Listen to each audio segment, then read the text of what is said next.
भैया जी बिहार बोर्ड से पढ़ाई कर रहे हैं और गेस पेपर ना पढ़े, ऐसा कभी हो सकता है? कौन सा गेस पेपर आपको लेना चाहिए? पिछले 6 साल का हम आपको डेटा दिखाएंगे कि गेस पेपर से बिहार बोर्ड में कितना क्वेश्चन टकराया है ना, कितना परसेंट क्वेश्चन गेस पेपर से लड़ता है। क्या गेस पेपर सिर्फ गेस पेपर पढ़ के पास कर सकते हैं बिहार बोर्ड में?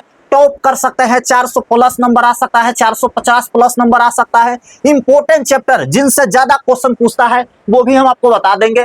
किस कंपनी का गैस पेपर आपको लेना चाहिए, कैसे आप ओरिजिनल गैस पेपर पहचानोगे, सारा का सारा मुद्दा एक ही वीडियो में क्लियर करेंगे। तो अगर आप बिहार बोर्ड से पढ़ाई कर रहे हैं ना मेरे भाई, 2027 में एग्जाम देने वाले हैं क्लास 12 का, तो यह वीडियो गैस पेपर से रिलेटेड आपके लिए रामबाण होने वाला है। इसमें आपको गैस पेपर से रिलेटेड सारा मुद्दा क्लियर हो जाएगा, कहीं से कोई डाउट बचेगा ही नहीं, है ना। तो यहाँ पे आप ध्यान से देखिएगा। देखिए बिहार बोर्ड के लिए जो गैस पेपर है उसका पूरा सच्चाई यहाँ पे बताने वाले हैं। 2027 वाला गैस पेपर पे बात करेंगे हम लोग, है ना। तो देखिए बहुत सारे कंपनी का गैस पेपर है मार्केट में, कैसे आप अच्छे वाले कंपनी का लोगे जिसमें गलती वगैरह कम रहता है। होता क्या है कि अगर आप डुप्लीकेट या लोकल कंपनी का ले लोगे ना तो उसमें ना गलती रहता है ना, कोई आंसर गलती रहेगा, और अगर आप गलत याद कर लिए तो गलत टिक करके आओगे ना एग्जाम में, तो फिर अच्छा नंबर कैसे मिलेगा, है ना।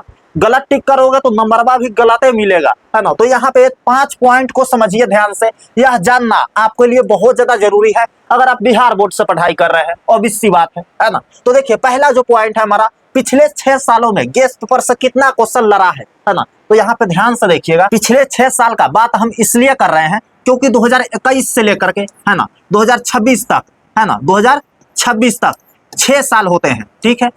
और ये 6 सालों में दुगुना ऑप्शन बिहार बोर्ड दिया है। 2021 से दुगुना ऑप्शन देना स्टार्ट किया था, 2026 तक दुगुना ऑप्शन दिया है, और सीधी सी बात है 2027 में भी दोगुना ऑप्शन रहेगा, है ना। तो देखिए 6 सालों में गेस पेपर से बात करें तो लगभग, है ना, 50 से 60% क्वेश्चन हर साल टकराया है ना। अब बात करोगे भैया तब तो हम अच्छा नंबर ला देंगे, तो यहाँ पे ध्यान से देखिए ना, गेस पेपर में होता क्या है, सारा चैप्टर से बहुत बहुत क्वेश्चन गेस करके दिया जाता है, इतना मोट बुक बना दिया जाता है। तो सीधा सा बात है ना, जब इतना मोट बुक दे रहा है तो वही में से क्वेश्चन आएगा, है ना। हम आपको कहेंगे कि पूरा बुक पढ़ लो एनसीईआरटी, इससे बाहर क्वेश्चन नहीं आएगा, है ना।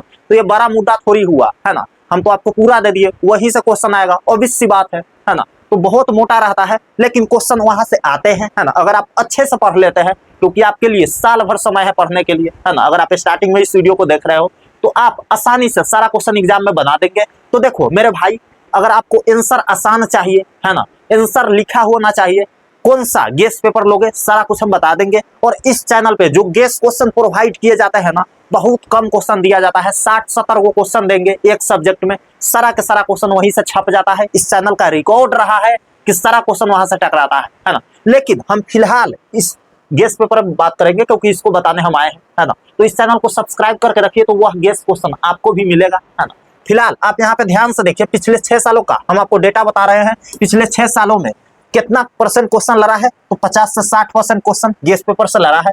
क्या 2027 एग्जाम में गेस पेपर से क्वेश्चन पूछेगा? इसका जवाब है बिल्कुल पूछेगा, इसमें कोई डाउट नहीं है। लेकिन अगर आप गेस पेपर को अच्छे से नहीं पढ़ते हैं, सिलेबस को भी अच्छे से नहीं पढ़ते हैं, तो फिर 2027 एग्जाम में घंटा डोलाइएगा, आपसे क्वेश्चन नहीं बनेगा, है ना। क्योंकि सिलेबस पढ़ना इंपॉर्टेंट है, गेस पेपर सेकेंडरी चीज है।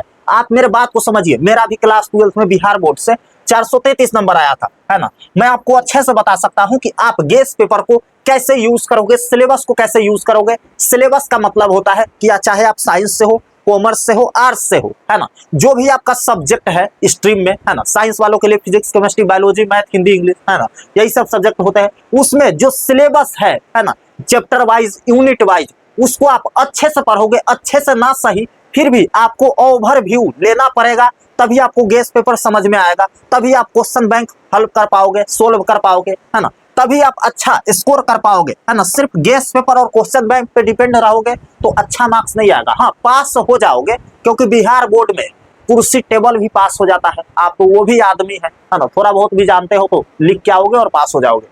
लेकिन अच्छा नंबर लाना है तो आप अच्छा वाला गेस पेपर को पढ़िएगा, सिलेबस को पढ़िएगा, तो डेफिनेटली आपका अच्छा नंबर आएगा, ठीक है।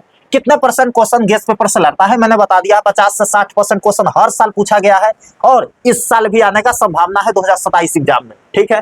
उसके बाद सिर्फ गेस पेपर पढ़ के पास या टॉप करना पॉसिबल है, पास हो जाओगे। टॉप क्या 400 नंबर भी नहीं आएगा, है ना, 400 प्लस नंबर भी नहीं आएगा, क्योंकि सिर्फ आप गेस पेपर पढ़ रहे हैं, क्वेश्चन बैंक पढ़ रहे हैं। इसका मतलब आपको बुक का नॉलेज थोड़ा बहुत है, अच्छा से नहीं है ना। तो थोड़ा बहुत है तो आप पास हो सकते हैं, है ना, पास हो सकते हैं, लेकिन अच्छा नंबर लाने के लिए आपको सिलेबस का नॉलेज होना चाहिए।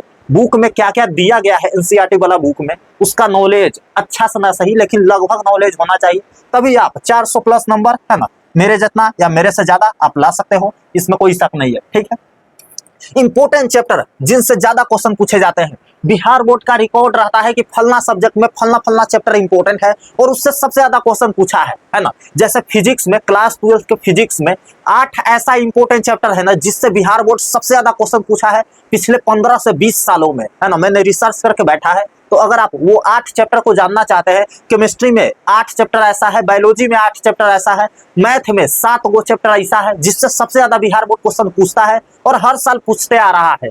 वो चैप्टर को आप जानना चाहते हैं तो आप YouTube पे सर्च कीजिएगा, फिजिक्स इंपोर्टेंट चैप्टर बाय दीपक भैया, केमिस्ट्री इंपोर्टेंट चैप्टर बाय दीपक भैया, आपको सबसे ऊपर वीडियो मिल जाएगा, उसको आप देख लीजिएगा। 8 वो चैप्टर मैंने बताया है। अब चलते हैं भैया, गैस पेपर ओरिजिनल वाला कैसे लेंगे, अच्छा कंपनी का कैसे लेंगे, कैसे पहचानेंगे कि ये ओरिजिनल है ये डुप्लीकेट है, क्योंकि डुप्लीकेट वाला में आंसर गलत दिया रहता है और अगर आप गलत याद करोगे तो गलत टिक करके आओगे ना, है ना। तो चलिए ना एक एक करके जानते हैं। देखिए आप यहाँ पे ध्यान से, ये हमारा गैस पेपर है, ठीक है, मान लेते हैं बिहार बोर्ड के गैस पेपर है, मान लेते हैं क्या है ही, है ना।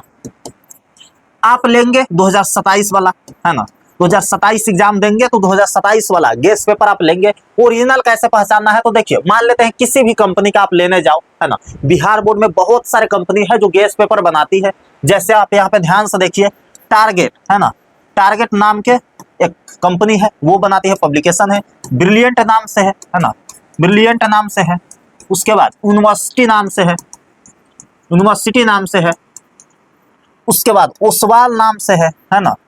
तो देखिए बहुत सारे मल्टीपल पब्लिकेशन है जो गैस पेपर बनाती है। आप अच्छा वाला कैसे चुनाव करोगे, तो देखिए अगर आप आर्ट्स से है या कॉमर्स से है तो आप गोल्डन का ले लीजिएगा, ठीक है, गोल्डन का गैस पेपर आप ले लीजिएगा अगर आप आर्ट्स से है या कॉमर्स से है ना। ब्रिलियंट मिल रहा है तो ब्रिलियंट का लीजिए, अगर नहीं मिल रहा है ना। जनरली ये कंपनी, ब्रिलियंट कंपनी, आर्ट्स वालों के लिए और कॉमर्स वालों के लिए नहीं बनाती है ना। मिल जा रहा है तो अच्छी बात है, नहीं तो आप गोल्डन का ले लीजिए। अगर आप साइंस से है तो ध्यान से सुनिए, साइंस वाला ब्रिलियंट का लीजिए, है ना, ब्रिलियंट का लीजिए अगर आप साइंस से है तो, और एक टारगेट का लीजिए, है ना। टारगेट का एक आता है ऑब्जेक्टिव सेट, क्या आता है भैया, ऑब्जेक्टिव सेट आता है। ऑब्जेक्टिव सेट में 10,000 ऑब्जेक्टिव दिया रहता है, जिससे बाहर एक भी क्वेश्चन नहीं आएगा क्योंकि उसी में सारा ऑब्जेक्टिव दिया रहता है। तो केवल ऑब्जेक्टिव के लिए आप टारगेट का ऑब्जेक्टिव सीरीज का गैस पेपर ले लीजिए, केवल उसमें आपको ऑब्जेक्टिव मिलेगा, सब्जेक्टिव नहीं रहता है ना। और ब्रिलियंट का एक गैस पेपर लीजिए सारा सब्जेक्ट का, जिसमें सब्जेक्टिव रहता है और ऑब्जेक्टिव भी रहता है, लेकिन थोड़ा सा ऑब्जेक्टिव रहता है ना। इसमें आपको एक चैप्टर में, टारगेट में आपको एक चैप्टर में, मान लेते हैं हिंदी का पहला चैप्टर है बातचीत, है ना, तो बातचीत चैप्टर में आपको 45 से 50 गो ऑब्जेक्टिव आपको देखने को मिलेगा, है ना, टारगेट वाला में। लेकिन ब्रिलियंट वाला में बात करें तो उसमें 20 से 25 गो रहेगा, है ना। तो 20 से 25 गो ऑब्जेक्टिव में आपका काम नहीं चलेगा, इसलिए आप ऑब्जेक्टिव के लिए टारगेट का लीजिए और ब्रिलियंट का सब्जेक्टिव के लिए ले लीजिए। हालांकि इसमें थोड़ा बहुत ऑब्जेक्टिव भी रहता है, मैंने बता दिया है ना। आप कमेंट बॉक्स में बताइए कि आप 10th में कौन सा गैस पेपर से पढ़ाई किए थे और 10th क्लास में आपका कितना नंबर आया है ना। नाम और अपना नंबर कमेंट करके बताइए, मैं सबका रिप्लाई करूंगा। और आपके लिए कौन सा गैस पेपर सबसे अच्छा है, आप अपना स्ट्रीम कमेंट कर दीजिएगा, साइंस कॉमर्स आर्ट्स जो भी है, हम आपको एक एक करके रिप्लाई कर देंगे। बाकी अगर आप जानना चाहते हैं कि कौन सा क्वेश्चन बैंक सबसे अच्छा है तो आप बगल में क्लिक कीजिए, ये वाला वीडियो देखिए, इसमें आपको पता लग जाएगा कि कौन सा क्वेश्चन बैंक, अगर आप बिहार बोर्ड से पढ़ाई कर रहे हो तो कौन सा क्वेश्चन बैंक लोगे जिससे अच्छा पढ़ाई आप कर पाओगे, है ना। तो यहाँ पे क्लिक करके देखिए। बाकी मिलते हैं आपसे अगले वीडियो में, तब तक के लिए love you all and bye bye.